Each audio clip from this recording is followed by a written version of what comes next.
Well, the good news, if you're a house builder in the UK at the moment as we approach the general election, is that all the political parties want you to be able to build more houses. The distinction though between the main ones is how they're going to get you to do that. We've got a complete divide from the Conservatives who want to encourage you to build more homes and the Labour Party and the Liberal Democrats who want to tell people that you're going to be allowed to build more homes. The Labour and the Liberal Democrats have got a series of policies to enforce the rules around the provision of new houses. Both of them want to build a whole raft of new garden cities, imposing them on the burghers of Middle England who perhaps are not going to be looking forward to getting them. The Liberal Democrats have got a plan to bring forward a commissioner for housing who will enforce local authorities to let those plans go forward, and both parties want to come down hard on house builders that they perceive are land banking.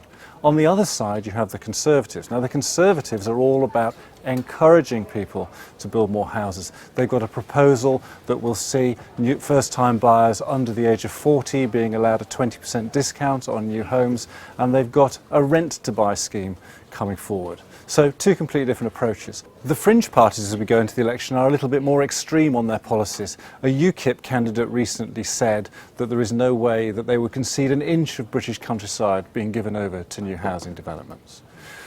All parties are very light on planning policy. Now, for anyone who follows planning policy, that's going to be a relief after years, decades of new governments tinkering with the way in which planning is imposed in this country.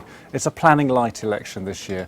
No one is saying that they're going to do anything revolutionary and exciting to the planning system. We'll know more about all of this in the next few weeks when the manifestos are published, but one hint of caution with the manifestos this year: you can't really trust all the policies you're going to see in them, because this time around all the parties are writing them with one eye on the future coalition discussions that they may be getting into. Some policies that might ordinarily not have made the cut in the manifestos are being left in there so they can be traded away during coalition discussions.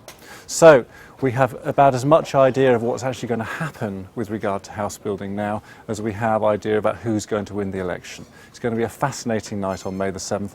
I, for one, are going to be up all night watching the election results come in. I hope you enjoy them as much as I'm going to.